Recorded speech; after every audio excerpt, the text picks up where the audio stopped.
अस्सलाम वालेकुम स्टूडेंट्स, आज हम MGT 503 का लेसन नंबर 5 पढ़ने जा रहे हैं, जिसका टॉपिक है managerial levels and skills.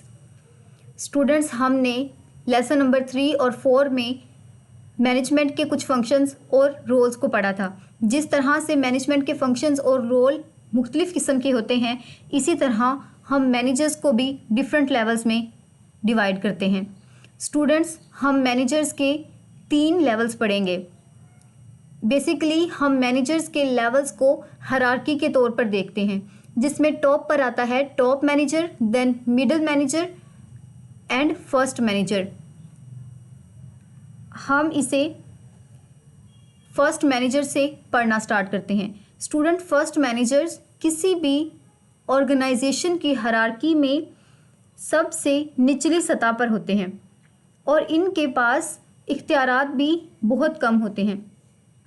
Students, इनका काम मुलाजमीन की निगरानी करना और प्रोडक्शन के तमाम मामलात को देखना होता है।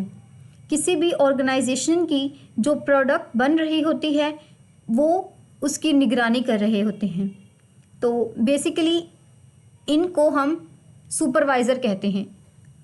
इसके साथ साथ हम इन्हें लाइन मैनेजर, ऑफिस मैनेजर और फोरमैन भी कहते हैं। स्टूडेंट, ये लाइन बहुत इंपॉर्टेंट है और आपके पेपर में भी आती है। ये MCQs इस तरह पूछा जा सकता है कि फ़र्स्ट लाइन मैनेजर्स को हम क्या कहते हैं। तो डिफरेंट तरह के ऑप्शंस होंगे आपके पास, तो आपने सिलेक्ट करना है सुपरवाइज़र्स। इसके अलावा आजकल इनके कामों में बहुत सी तब्दीलियां आ रही हैं।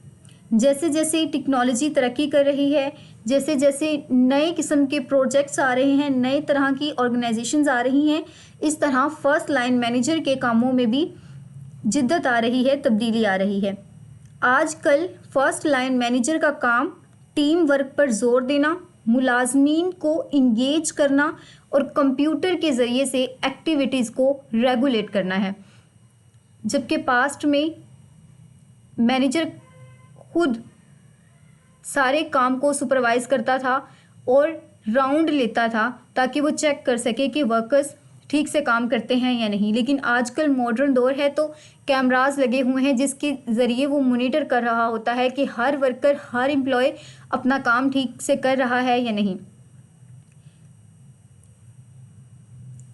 और आहिस्ता आहिस्ता जैसे जैसे नई टेक्नोलॉजीज़ आ रही हैं तो फर्स्ट लाइन मैनेजर का सबसे ज़्यादा काम और सबसे इम्पोर्टेंट ज़ोर देने वाला काम इंसानी ताल्लुकात को संभालना है, यानी कि लोगों को मैनेज करना, आसान लफ्ज़ों में। इसके बाद हम पढ़ते हैं मिडिल मैनेजर। मिडिल मैनेजर्स वो होते हैं जो हायरार्की में फर्स्ट लाइन मैनेजर की निगरानी करते हैं, उसको मॉनिटर करते हैं, जबकि वो खुद first line, top line manager के अंडर होते हैं। आसान अल्फाज में ये middle manager first line manager से ऊपर होता है, जबकि टॉप के नीचे होता है।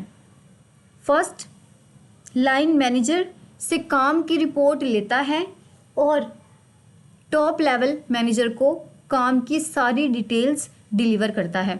स्टूडेंट, ये MCQs आपसे पूछा जा सकता है कि which layer is beneath the top level of hierarchy and first line manager. तो वो कौन सी लेयर है? वो है मिडिल लेवल मैनेजर्स।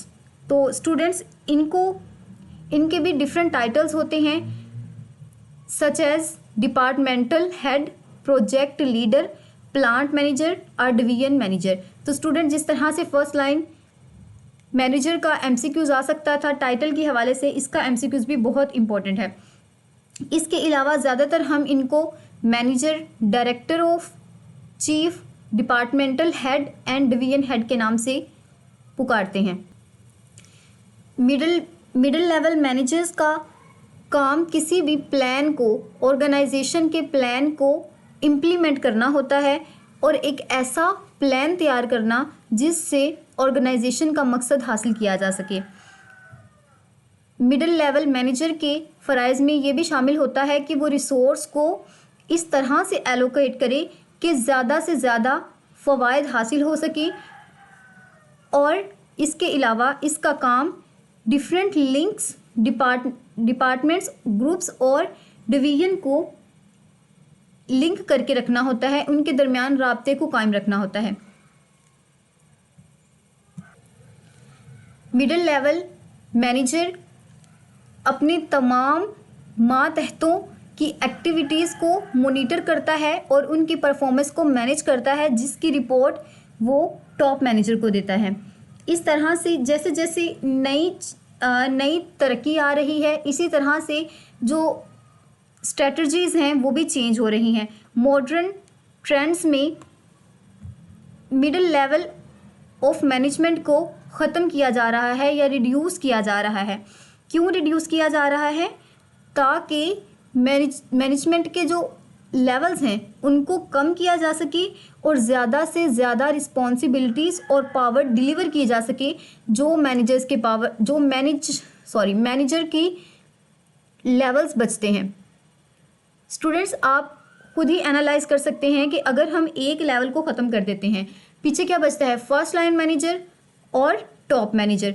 तो क्या होगा?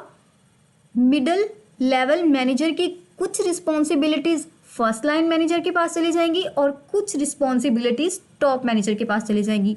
तो नतीजतन ये होगा कि फर्स्ट लाइन मैनेजर के पास भी ज़्यादा इख्तियारात आ जाएंगे और टॉप मैनेजर के पास भी ज़्यादा से ज़्यादा इख्तियारात आ जाएंगे। इस तरह से काम में एफिशिएंसी भी ज़्यादा हो जाएगी और लेवल्स भी कम हो जाएंगे। तो स्टूडेंट, ये एमसीक्यूज़ भी बहुत अहम है। ये आपसे इस तरह पूछा जा सकता है कि modern trend of dash reversing as company reduce the number of managerial hierarchy. तो वो कौन सी लेयर है जिसको कम करने का सोचा जा रहा है मॉडर्न दौर में? वो है मिडिल मैनेजमेंट। तो ये एमसीक्यूज़ काफ़ी अहम हैं। इसके बाद हम पढ़ते हैं top level managers. Top level managers सबसे आला सतह के मैनेजर्स होते हैं और इनके पास सबसे ज़्यादा अथॉरिटी होती है। स्टूडेंट्स, किसी भी ऑर्गेनाइजेशन की पूरी रिस्पॉन्सिबिलिटी टॉप मैनेजर पर होती है। टॉप मैनेजर का काम डिसीजंस बनाना, प्लान्स को इस्टेब्लिश करना और अपनी ऑर्गेनाइजेशन के अंदर इस तरह से किरदार अदा करना कि तमाम गोल्स को हासिल किया जा सके। स्टूडेंट्स, इनके भी डिफरेंट टाइटल्स होते हैं, such as executive vice president, president, managing director, chief operating officer, chief executive officer और चेयरमैन ऑफ द बोर्ड। तो स्टूडेंट, ये भी एमसीक्यूज़ काफ़ी इंपॉर्टेंट है। इसके अलावा चीफ एग्जीक्यूटिव ऑफिसर भी कहते हैं हम, जिसकी एब्रीविएशन है CEO। तो स्टूडेंट, ये एमसीक्यूज़ आपसे आ सकता है कि what is abbreviation of CEO। तो इसकी करेक्ट एब्रीविएशन क्या है? Chief executive officer. President, executive vice president, executive director, senior vice president and sometimes vice president. Top manager की रिस्पॉन्सिबिलिटीज़ में अपनी ऑर्गेनाइजेशन को प्लान करना और उसकी तरक्की के लिए इक़दामात करना होता है। ये पब्लिक लेवल पर तमाम स्टॉक्स को सेल करने के लिए स्ट्रेटजी बनाता है। इसके अलावा टॉप मैनेजर किसको जवाबदेह होता है? जिस तरह हमने पढ़ा कि फर्स्ट लाइन मैनेजर किसके मातहत होता है?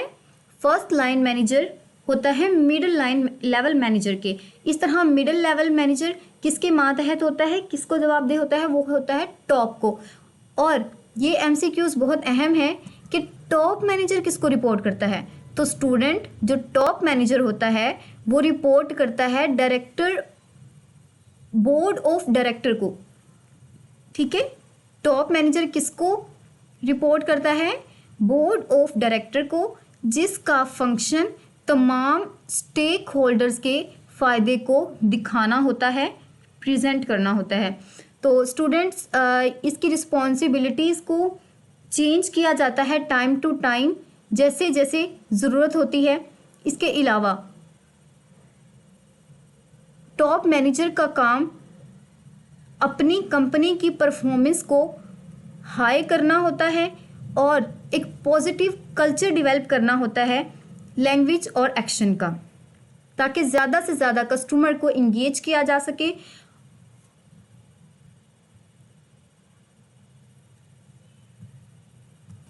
स्टूडेंट ये एमसीक्यूज भी काफ़ी अहम है कि टॉप मैनेजर को पॉइंट कौन करता है। तो student board of director top manager को पॉइंट करता है। जब किसी भी बोर्ड ऑफ डायरेक्टर से अप्रूवल आ जाता है तो टॉप मैनेजर सीईओ के तौर पर काम करना स्टार्ट हो जाता है। इस तरह से different in action of management with in hierarchy. Student जिस तरह हमने हायरार्की में 3 टाइप्स पढ़ी हैं, 3 लेवल्स पढ़े हैं मैनेजर्स के, तो हम देखते हैं कि हमने पॉलिका पढ़ा था, उसमें कौन से लेवल का मैनेजर करता है। तो सबसे पहले है प्लानिंग है टॉप लेवल मैनेजर का काम। जैसे कि मैंने आपसे डिस्कस किया, डिसीजन लेना, किसी भी प्लान को इस्टेब्लिश करना और बेस्ट पॉसिबल आउटकम्स लेकर आना किसका काम है, टॉप मैनेजर का। इसके बाद ऑर्गेनाइजिंग। तो स्टूडेंट ऑर्गेनाइजिंग की किसकी ड्यूटी है, ऑर्गेनाइजिंग की ड्यूटी होती है टॉप और मिडिल लेवल दोनों के पास। इसके अलावा लीडरिंग, तो लीड कौन कर रहा होता है, हमने ऊपर डिस्कस किया था कि Aahista Aahista first line manager का काम ह्यूमन एक्टिविटीज़ तक आ रहा है, यानी ह्यूमन को इंगेज करना, क्योंकि फर्स्ट लाइन मैनेजर का काम प्रोडक्शन को देखना होता है। तो सबसे ज़्यादा इंटरेक्ट ह्यूमन के साथ किसका होता है, फर्स्ट लाइन मैनेजर का। तो लीडर कौन है, फर्स्ट लाइन मैनेजर। कंट्रोलिंग तमाम हायरार्की के लेवल्स पर आ रही होती है। जैसे फर्स्ट लाइन मैनेजर अपने वर्कर्स को देख रहा होता है, middle level manager first line manager की सारी ड्यूटीज़ को देख रहा होता है। इसके बाद जो हमारा टॉप लेवल मैनेजर होता है वो तमाम एक्टिविटीज़ को कोऑर्डिनेट कर रहा होता है और कंडक्ट करवा रहा होता है। इसके बाद management skill, knowledge and performance. Students सबसे पहली स्किल है नॉलेज बेस। किसी भी मैनेजर को अपनी कंपनी के बेसिक्स और तमाम कॉन्टेक्स्ट की एक्टिविटीज़ का नॉलेज होना चाहिए। For example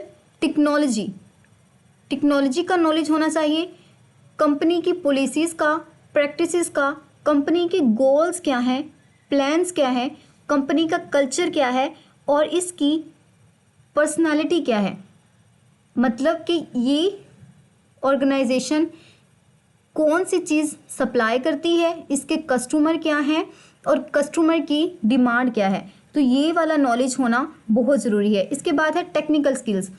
students technical skills की बहुत ज़्यादा इम्पोर्टेंस है, क्योंकि टेक्निकल स्किल्स में वो मैनेजर्स लाए करते हैं जिनके पास किसी स्पेसिफिक फील्ड का नॉलेज होता है।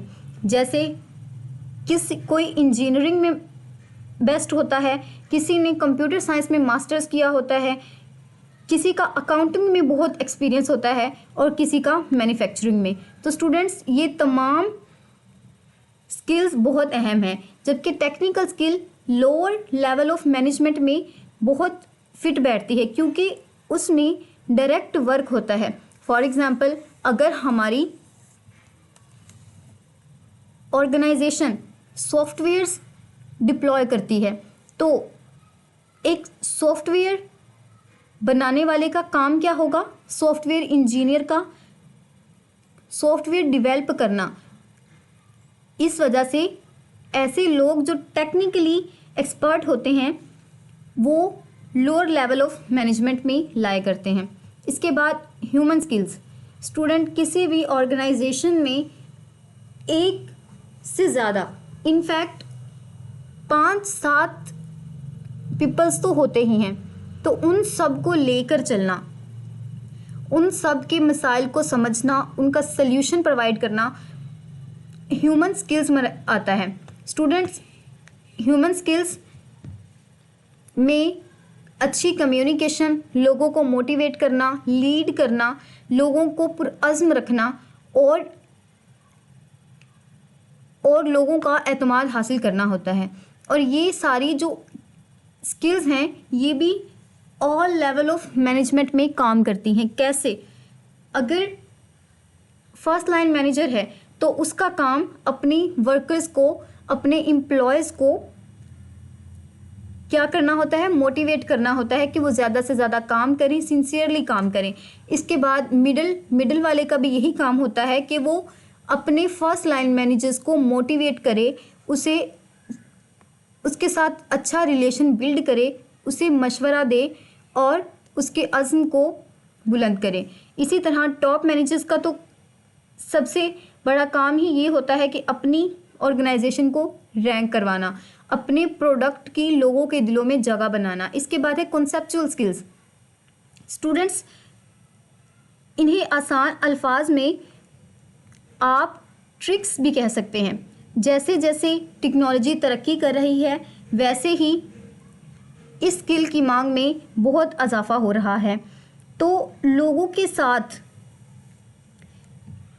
अच्छे तरीके से कम्युनिकेट करना, अपनी ऑर्गेनाइजेशन के डिफरेंट पार्ट्स को एक दूसरे के साथ इंटरलिंक करना, अपनी ऑर्गेनाइजेशन के पूरे स्ट्रक्चर को विजुलाइज करना, अंडरस्टैंड करना और ये देखना कि हमारी ऑर्गेनाइजेशन, इंडस्ट्री, कम्युनिटी बल्कि ओवरऑल वर्ल्ड में किस तरह से कंट्रीब्यूट करती है और क्या रोल अदा कर रही है। तो ये कॉन्सेप्चुअल स्किल है। कॉन्सेप्चुअल स्किल मैनेजर्स का काम ज़्यादा से ज़्यादा थिंक करना होता है कि वो किस तरह से होल वर्ल्ड को दुनिया में रैंक करवा सकते हैं और अपनी ऑर्गेनाइजेशन को ज़्यादा से ज़्यादा बूस्ट करवा सकते हैं, उसके प्रोडक्ट की सेल बढ़ा सकते हैं, अपने कस्टमर को किस तरह से सेटिस्फाई कर सकते हैं। तो स्टूडेंट्स, इसके बाद ये 3 स्किल्स शॉर्ट क्वेश्चन और लॉन्ग क्वेश्चन दोनों के हिसाब से बहुत इंपॉर्टेंट है। तो इसे एक दो बार रीड कीजिएगा, लेक्चर को सुनिएगा तो इंशाल्लाह ये बहुत अच्छे से क्लियर हो जाएंगी। इसके बाद है concept of organisational performance was analysed by Peter डकर।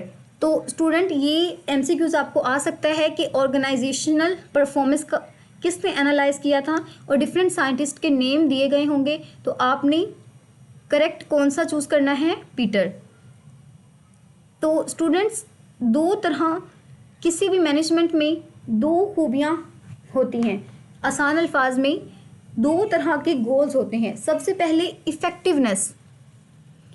Effectiveness के एक अप्रोप्रिएट गोल को चूज़ करना और फिर उस गोल को अचीव करना। इसके बाद एफिशिएंसी क्या?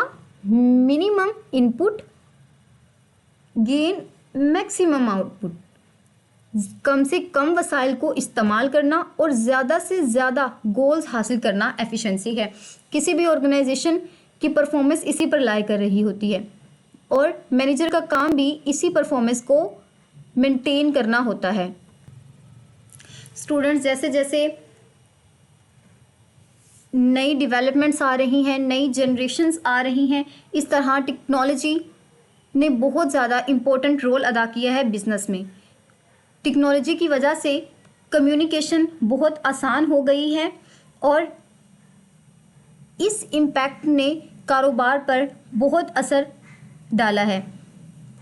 जिस तरह पहले कोई भी कारोबार अपने मुल्क में, अपने शहर में compete कर रहा होता था, फॉर एग्ज़ाम्पल हम कोई भी एक क्लॉथ की दुकान बनाते हैं, शॉप बनाते हैं, तो पहले हमारा मकसद अपने शहर के कस्टमर को इंगेज करना होता था। लेकिन जैसे जैसे तरक्की हो रही है, जैसे जैसे नई एडवांसमेंट्स आ रही हैं, तो हम अपनी शॉप को ऑनलाइन भी सेल करना शुरू कर देते हैं, अपने कस्टमर को ऑनलाइन सर्विसेज प्रोवाइड करते हैं, जिससे क्या होता है, हमारी सेल्स बूस्ट कर जाती हैं और ज़्यादा से ज़्यादा कस्टमर इंगेज कर पाते हैं।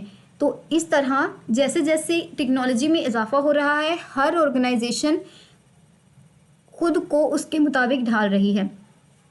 तो स्टूडेंट, डिफरेंट तरह के ट्रेंड्स इंट्रोड्यूस हो रहे हैं जिनका मैनेजरल वर्क पर बहुत असरअंदाज होते हैं। तो सबसे पहले है हमारे पास चेंज। अगर कोई भी मैनेजर सक्सेसफुल होना चाहता है तो उसे चाहिए कि वो खुद को बेहतर करे, इकोनॉमिकल कंडीशन को समझे, कस्टमर की तरजीहात को समझे और टेक्नोलॉजी के साथ साथ होने वाली चेंजेस को अपने कारोबार में लेकर आए। और जो सक्सेसफुल कंपनीज हमेशा इनोवेशंस पर रिलाई करती हैं। स्टूडेंट्स, फॉर एग्जांपल अगर हम अपनी ऑर्गेनाइजेशन को बदलते दौर के साथ चेंज नहीं करते तो जाहिर सी बात है हमारी ऑर्गेनाइजेशन बैठ जाएगी। इस तरह से हमारा जो प्रोडक्ट है वो मार्केट में गिर जाएगा। इसके बाद स्टूडेंट्स, जिस तरह से डिफरेंट तरह की एडवांसमेंट्स आ रही हैं, जैसे जैसे एडवांसमेंट्स आ रही हैं वैसे डाइवर्सिटीज़ में चेंज आ रहा है। तो स्टूडेंट, किसी भी मैनेजर का सबसे अहम किरदार खुद को उस तनाव के मुताबिक ढालना होता है। जैसे लोगों की डिमांड्स में चेंज आ रही है, हर चीज़ को देखने का नुक्ता नज़र ही बदल रहा है। स्टूडेंट, किसी भी मैनेजर का काम ऐसे प्लान्स को इम्प्लीमेंट करना होता है जिससे से ज़्यादा लोगों को इंगेज किया जा सके और बेस्ट पॉसिबल आउटकम्स हासिल किए जा सकें। इसके साथ साथ किसी भी ऑर्गेनाइजेशन में डिफरेंट तरह के लोग होते हैं। डिफरेंट जेंडर हो सकता है, एज डिफरेंट हो सकती है, नस्ल डिफरेंट हो सकती है। तो किसी भी मैनेजर का काम उन तमाम लोगों को एक साथ लेकर चलना और एक वर्क फोर्स तैयार करना जो ऑर्गेनाइजेशन के लिए दी बेस्ट हो। इसके बाद स्टूडेंट, मैंने अभी आपको बताया जिस तरह पहले कोई भी कारोबार एक मखसूस बाउंड्री तक होता था, लेकिन जैसे जैसे कम्युनिकेशन बढ़ी, कंप्यूटर का दौर आया तो बिज़नेस इंक्रीज़ हो गया। पहले जहां मुल्क की सतह पर कंपटीशंस होते थे, अब वही बिज़नेस ग्लोबली compete कर रहे हैं। तो एक मैनेजर के अंदर ये सलाहियत होनी चाहिए कि वो अपने बिज़नेस को किस तरह से न सिर्फ अपनी कंट्री की मार्केट में बल्कि इंटरनेशनल बिज़नेस मार्केट में रैंक करवा सके। इसके बाद आता है क्वालिटी। जिस तरह से हमने डिफरेंट एस्पेक्ट को पढ़ा, इस तरह क्वालिटी भी इंक्रीज़ कर रही है। स्टूडेंट, ये MCQs आपको आ सकता है कि total quality management programme aimed at continuous improvement. तो जो अच्छी क्वालिटी किसी भी मैनेजमेंट की है उसका एम क्या होता है? कंटिन्यूस इम्प्रूवमेंट, यानी कि आज कल से बेहतर हो। ठीक है, अगर आज हमारा प्रोजेक्ट, हमारा प्रोडक्ट हमारे मुल्क में अच्छी सेल्स कर रहा है तो एक मैनेजर की सोच क्या होनी चाहिए कि वो अपनी क्वालिटी को इस तरह से एम्फिसाइज करे कि हमारा प्रोडक्ट ग्लोबली compete कर सके। तो स्टूडेंट, आज का हमारा लेक्चर ख़त्म होता है। मुझे अपनी दुआओं में याद रखिएगा। मेरे चैनल को ज़रूर सब्सक्राइब कीजिएगा, शेयर करें और एक प्यारा सा कमेंट करें। अगर आपको किसी भी टॉपिक में कन्फ्यूजन है तो आप कमेंट बॉक्स में पूछ सकते हैं। मुझे दीजिए इजाज़त। अल्लाह हाफिज़।